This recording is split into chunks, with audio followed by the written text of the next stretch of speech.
ও বান্দা শোনো, তোমার রবের কোন কোন অনুগ্রহকে অস্বীকার করবে, কোন কোন অনুগ্রহকে আল্লাহ পাকের অস্বীকার করা যাবে। আমার প্রিয় ভাইরা, এবার আসেন, এমন আল্লাহ পেয়েছেন, এমন রব আমি আপনি পেয়েছি। আল্লাহ রাব্বুল আলামিন এমন একটা রিজিক আমাকে আপনাকে দান করেছেন। কাদের বাড়িতে গাভী আছে হাত ওঠান। গাভী আছে কাদের বাড়িতে? প্রায় মানুষের বাড়িতে গাভী আছে, আলহামদুলিল্লাহ বলুন। আমার প্রিয় ভাইরা, আমরা সেই রবের প্রশংসা করব, আমরা সেই রবের পরিচয় টুকুন নেব। দেখেন, এই গাভী খায় কি?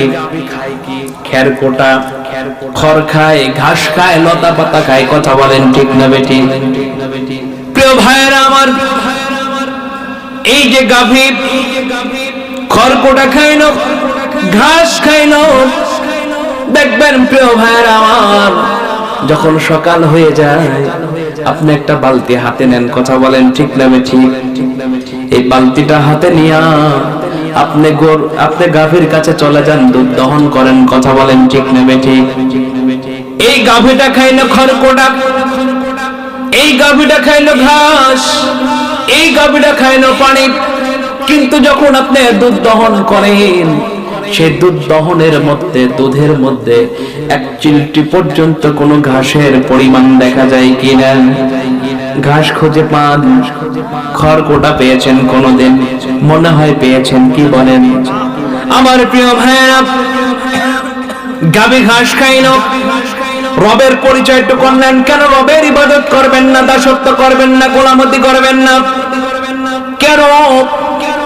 আমার প্রিয় ভাইরা, একজন ব্যক্তি যদি আপনাকে 500 টাকা দেয়, 1000 টাকার নোট যদি দেখিয়ে দেয়, 2 কাপ যদি চা খাওয়ায়, সুক্তান যদি দেওয়ার জন্য ব্যবস্থা করে দেয়, সারাটা দিন, মাসের পর মাস তার পিছনে কাটাই কি কাটাই না?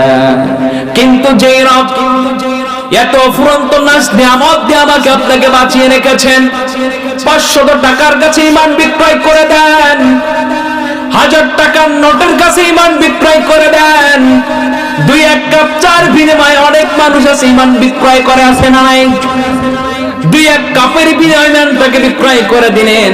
আর যে রব, যে আল্লাহ পাক আপনার জন্ম থেকে শুরু করে, শুধু জন্ম থেকে নয়, আপনি যখন মায়ের উদরে ছিলেন, পেটের মধ্যে ছিলেন, আমার প্রিয় ভাইরা, মায়ের পেটের মধ্যে কেউ কি খাবার দিয়ে এসেছে? আপনার পিতা খাবার কিনে দিয়ে এসেছে?